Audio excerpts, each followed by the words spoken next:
Bonjour à tous, bienvenue dans votre émission 6 minutes chrono, le rendez-vous quotidien de la rédaction de Lyon Capitale. Aujourd'hui, on va parler compost et recyclage avec Isabelle Petiot, qui est vice-présidente à la métropole de Lyon en charge de la réduction et du traitement des déchets. Bonjour Isabelle Petiot. Bonjour. Merci d'être venue sur notre plateau. Alors, vous venez de lancer aujourd'hui, ce dernier trimestre, une expérimentation dans le 7e arrondissement de Lyon, avec la mise en place de 150 bornes à compost. Et en parallèle, vous distribuez gratuitement des composteurs aux particuliers. Ma première question est simple, pourquoi qu'est-ce qu'il faut mettre dans un bac à compost? Alors la question du pourquoi elle est aussi importante. Le pourquoi parce qu'on a une réglementation européenne qui nous incite, nous collectivités, à mettre en place des solutions de tri pour les déchets alimentaires à tous les habitants d'ici 2024. Et puis on a une forte ambition politique sur le sujet de réduction des déchets au global. Donc on souhaite réduire le volume de déchets de 25%. Et puis on souhaite aussi diminuer de moitié les déchets qu'on emmène à l'incinération. Donc d'où l'intérêt de ces bornes à compost. Donc on a effectivement commencé à déployer sur le 7e arrondissement. Alors les consignes, l'idée c'était vraiment de s'adresser à tous les habitants. Donc les consignes sont très simples. On accepte tous les déchets alimentaires sans restriction aucune. Et puis ensuite c'est soit en vrac, soit dans des sacs craft qui sont distribués. Donc là aussi on a voulu faire au plus simple pour les habitants. Alors c'est tous les déchets alimentaires, mais ça peut être des coquilles d'œufs, ça peut être des coquilles de noix, des os, ça voilà. Passe aussi? Tous les déchets alimentaires, effectivement, y compris les coquilles, les os, les déchets carnés. Il n'y a pas de contrainte? Il n'y a pas de contrainte. Alors, je vous ai posé la question du pourquoi, vous m'avez parlé d'objectifs de réduction de déchets, mais est-ce que c'est pas un peu une politique des petits pas, ça, ce qui est souvent décrié? Est-ce que les bacs en compost, les nouvelles habitudes peuvent vraiment permettre de réduire les déchets? Alors oui, il faut savoir que les déchets alimentaires représentent un quart, enfin entre 25% et 30% de nos poubelles, donc c'est énorme. Et donc en ciblant ces déchets alimentaires, on s'attaque à un quart de nos poubelles et on propose aux habitants que cette fraction-là, cette part-là, donc ces 25%, ne soit plus emmenée à l'incinération, donc ne soit plus brûlée, sachant qu'ils sont composés de 60% d'eau, c'est une aberration totale.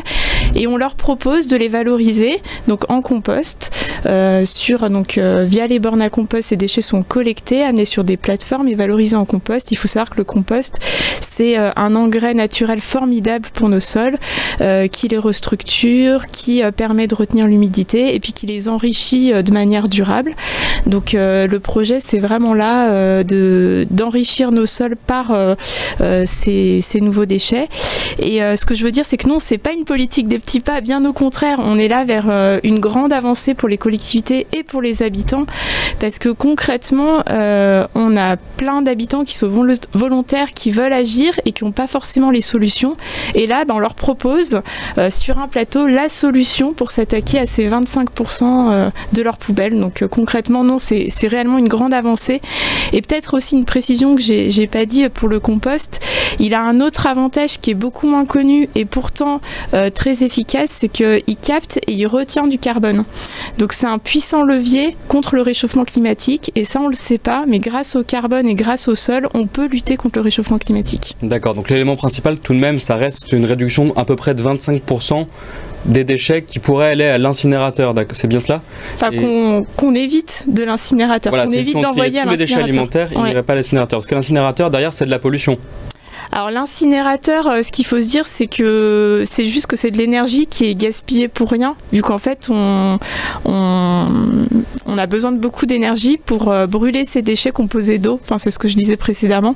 Et ces déchets, en plus, ils constituent, ils sont d'une grande valeur puisqu'ils sont composés de plein de nutriments qui sont pas exploités en incinération. En incinération, en fait, c'est juste pour les traiter, donc on les brûle. Finalement, lorsqu'ils sont brûlés, on peut récupérer l'énergie lors de leur combustion, mais qu'ensuite, finalement, les déchets ou les cendres... En fait, c'est une aberration de les brûler. On les valorise pas en les brûlant, ces déchets-là. Donc on a vraiment intérêt à éviter de les envoyer à l'incinération et à les valoriser pour leur propre, à leur juste valeur. que ces nutriments soient ramenés au sol, servent à nous nourrir, etc., plutôt qu'à les envoyer en incinération. Et puis l'incinération, après, il y a une partie valorisation énergétique, mais pour des déchets à haute valeur, alors nous, ce qu'on appelle, c'est de la valorisation matière, il n'y a pas d'intérêt. D'accord. Alors aussi, on imagine que ces bacs à compost expérimentés dans le 7e vont ensuite, ces bornes à compost, être diffusées partout dans la métropole. Est-ce que vous avez un petit peu prévenu, je ne sais pas, les nuisances, ça pourrait dégager des mauvaises odeurs ou attirer des rats? Est-ce que ce sont des choses auxquelles vous avez pensé? Alors oui, on y a pensé, et puis il y a d'autres collectivités qui ont proposé des solutions, donc on est un peu rodé sur le système.